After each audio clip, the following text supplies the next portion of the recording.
안녕하세요. 하루 필수 말씀 충전 하필 큐티 조종환입니다. 오늘 함께 나눌 하나님 말씀은 사도행전 18장 12절에서 23절까지 말씀입니다. 그러나 갈리오가 아가야 주 총독으로 있을 때에 유대 사람이 한패가 되어 바울에게 달려들어 그를 재판정으로 끌고 가서 이 사람은 법을 어기면서 하나님을 공경하라고 사람들을 선동하고 있습니다 하고 말하였다. 고린도에 있는 유대인들은 신임 총독 갈리오가 오니까 그에게 바울을 처벌해달라 이렇게 요청합니다. 고발의 이유는 두 가지죠. 법을 어겼다라는 것과 하나님을 공경하라고 사람들을 선동하고 있다는 겁니다. 우리는 이전 본문에서 바울이 회당 옆에 있는 디도 유스도의 집에서 교회 모임이 이루어지고 있었다라는 점과 회당장 그리스보가 회심해서 그리스도인이 되었다라는 점을 들어서 유대인들의 지속적인 눈총과 압박이 있었으리라고 예상을 했습니다.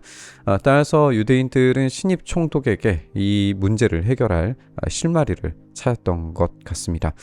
이들은 로마법에 호소하고 있는 것으로 보이는데 브리스길라와 아굴라가 크리스투스에 의한 소란으로 인해서 로마에서 추방되었던 추방령이 있었던 것처럼 이들도 동일한 추방령을 시행해달라고 요청하는 것 같습니다.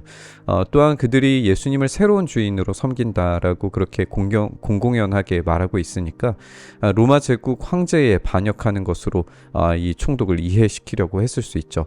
하지만 이 내용들이 그렇게 구체적이지는 않다는 점이 이상합니다. 물론 이제 공판 전에 기소하는 내용이기 때문에 이 세부적인 내용을 법정에 가서 따지려고 했다고 할지라도 이들의 이런 모호한 고발은 반대로 말하면 어거지로 고발할 내용들을 만들려고 했다라고 하는 그런 인상을 지울 수가 없습니다. 바울이 막 입을 열려고 할 때에 갈리오가 유대 사람에게 말하였다. 유대 사람 여러분, 사건이 무슨 범죄나 악행에 관련된 일이면 내가 여러분의 송사를 들어주는 것이 마땅할 것이오. 그러나 문제가 언어와 명칭과 여러분의 율법에 관련된 것이면 여러분이 스스로 알아서 처리하시오. 나는 이런 일에 재판관이 되고 싶지 않소. 그래서 총독은 그들을 재판정에서 몰아냈다. 바울은 자신 스스로를 변호하려고 입을 열려고 합니다. 그런데 갈리오가 유대 사람들에게 먼저 질문하죠. 이 문제가 과연 범죄와 악행과 관련되어 있느냐라고 이렇게 질문을 합니다. 그렇다면 이제 이 범죄에 관련된 거라면 들어주겠지만 그렇지 않고 언어와 명칭과 율법에 관련된 것이라면 스스로 처리하라 이렇게 말합니다. 고린도의 유대인들은 자신들이 기대했던 것과는 정반대의 답변을 듣고 말았어요. 그들은 로마 황제의 처리 때처럼 이 그리스도인들이 고린도에서 추방되기를 바랬는데 오히려 바울과 아가야에 있는 그리스도인들이 함부로 추방되지 않게 될 근거를 제공받게 돼버린 겁니다. 갈리오는 이것을 회당법으로 취급할 일이라고 그렇게 이야기하면서 재판정에서 몰아내버립니다. 이제 분노의 화살은 이 고발을 제기한 회당장에게로 돌아갑니다. 그들은 회당장 소스데네를 붙들어다가 재판정 앞에서 때렸다. 그러나 갈리오는 이 일에 조금도 참견하지 않았다. 아마 소스데네는 이전에 이 회당장이었던 그리스보를 대신한 후임이었을 겁니다. 소스데네는 이 고발의 책임자였을 것이고 소송을 실패하자 분노에 휩싸인 고린도 유대인들에게 폭행을 당합니다. 이 폭행에 가담한 것이 누구인지 사실 명확하지는 않아요. 다만 두 그룹을 충분히 제시할 수 있어 보이는데 첫 번째는 이제 소송 실패로 인해서 도시에서 유대인들을 웃음거리로 만들었다라고 생각해서 분노했을 그런 유대인 공동체 사람들이 있을 것이고 두 번째로는 이 로마 황제의 칙령에 따라서 유대인들에 대한 거부 정책에 동참하려고 하는 그런 이방인들이 함께 참여했을 수 있습니다. 어쨌든 이 체벌에 대해서 갈리오가 완전히 침묵해버림으로써 이 폭력을 용인한 것으로 보입니다. 이렇게 무마시키려고 했던 거죠.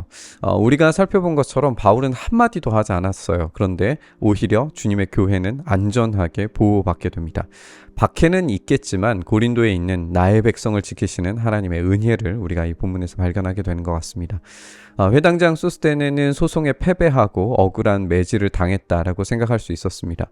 그런데 만약에 고린도전서 1장 1절에 나오는 형제 소스데네가 오늘 이 장면에서의 소스데네라고 그렇게 생각을 해본다면 이 소스데네는 분명히 이 매질 이후에 어떠한 계기로 회심을 경험했을 겁니다.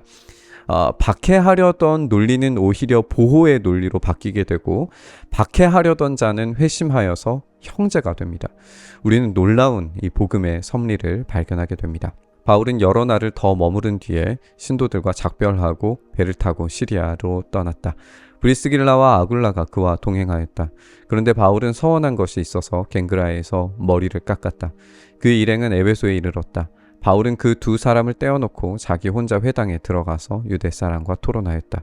그들은 바울에게 좀 더 오래 머물러 달라고 청하였으나 바울은 거절하고 하나님의 뜻이면 내가 다시 돌아오겠습니다 하고 작별 인사를 한 뒤에 배를 타고 에베소를 떠났다. 바울이 이 소동의 이유였다라고 하는 사실은 변하지 않습니다. 그것은 분명하죠. 그래서 바울은 교회를 위해서 고린도를 떠날 수밖에 없었을 겁니다. 그렇다고 하더라도 고린도는 충분히 훌륭히 자체적으로 복음을 전하고 또 증거할 만한 곳으로 변했다라고 확신할 수 있죠.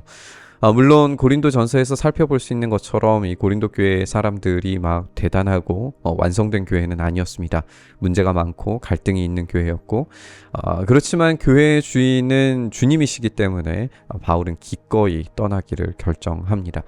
이곳을 떠나면서 브리스길라와 아굴라가 동행하게 되어 고린도 교회를 시작했던 이들이 고린도 교회를 함께 떠나서 에베소로 가게 됩니다. 아마도 브리스길라와 아굴라는 에베소에 계속 머무르게 됐던 것 같아요. 로마서 16장에 보면은 로마에 머무르고 있는 브리스길라와 아굴라를 만나게 되는데, 그렇다면 브리스길라와 아굴라는 상당한 기간 동안에 에베소에 머물러서 바울이 에베소에 전도하러 갔을 때에 이 바울을 보호하고 지켜주는 역할을 감당했고, 그 이후에 아마도 이제 이 황제가 죽고 로마의 칙령이 바뀌게 되었을 때 로마로 다시 돌아왔던 걸로 여겨집니다. 이 장면에서 바울이 어떤 서원을 했는지에 대해서는 우리가 알 수 없습니다. 추측할 수 있는 몇 가지 견해는 있지만 어떤 지속적인 압박 속에서도 복음을 전하고 열매를 얻을 수 있었다라는 것에 대한 감사의 행위이지 않았을까 생각이 듭니다. 서원을 한 기간에는 머리를 깎을 수 없기 때문에 그 전에 미리 머리를 깎은 것으로 보여집니다. 바울은 에베소에 이르러서 회당에서 유대 사람들과 토론을 합니다. 그들은 바울에게 오래 머물러 달라 이렇게 요청을 받지만 거절하고 하나님의 뜻이면 다시 돌아오겠다라는 말을 남기고 인사한 뒤에 에베소를 떠나게 됩니다. 우리가 다음 여행의 장면을 살펴보겠지만 에베소에서는 엄청난 도시의 변화와 또 회심, 또 복음에 대한 반대의 절정을 보게 될 겁니다. 바울은 가이사랴에서 내려서 예루살렘으로 올라가 교회에 문안한 뒤에 안디옥으로 내려갔다. 바울은 얼마 동안 거기에 있다가 그곳을 떠나 갈라디아 지방과 부르기아 지방을 차례로 두루 다니면서 모든 신도를 굳세게 하였다. 바울은 가이사랴에서 예루살렘으로, 그리고 예루살렘에서 안디옥으로 갑니다. 그리고 이후에 다시금 첫 번째 선교 여행지였던 갈라디아 지방과 부르기아 지방을 다니면서 교회들을 굳건하게 합니다. 그러니까 더베, 루스드라, 이고니온, 비시디아, 안디옥 이곳을 다시 돌았다라고 하는 말인데, 자기를 죽이고자 했던 그 도시들을 또다시 들어가서 복음을 전하는 모습을 보게 됩니다. 이런 걸 우리가 생각을 해보면 이 바울의 여정이 참 얼마나 험난한지 생각을 해보게 되는 것 같습니다. 바울의 여정은 그럼에도 불구하고 지치지 않습니다. 하나님께서 함께 하시면 두려움을 극복할 수 있습니다. 그리고 그 모든 반대를 바꾸셔서 오히려 보호와 성장의 기회로 삼으실 수 있습니다. 바울의 여정은 그 경험들을 실제적으로 쌓아가고 있기 때문에 계속해서 십자가와 이 연합한 삶이 가지고 오는 죽음과 부활을 계속해서 자기의 삶에 쌓아 나아가고 그것이 자기의 표식이 되게 만들었다는 것을 알 수 있습니다. 그렇기 때문에 이 죽음과 부활을 더 힘있게 고백할 수 있었겠죠. 오늘 우리의 삶에도 그런 어려움과 괴로움을 바꾸셔서 부활의 능력으로 일어서게 하실 주님을 기대하고 바라면서 우리 주님과 함께 다시 살아나기를, 주님과 함께 죽기를, 그 복음으로 우리의 삶이 온전히 변하기를, 그 복음의 놀라운 능력을 경험하기를 간절히 바라면서 우리 묵상의 자리로 나아가시죠. 주님, 사도 바울이 그렇게 복음에 완전히 헌신하여서 죽음과 부활을 자기의 삶에 써내려간 것처럼 우리의 삶에도 그런 복음이 온전히 새겨지는 은혜의 역사 있게 하여 주시옵소서. 이렇게 복음으로 살아가고 복음 안에서 살고 복음을 위해서 살아가는 우리의 삶 되게 하시길 간절히 바라고 소망하며 우리 주님 예수님 이름으로 기도드리옵나이다.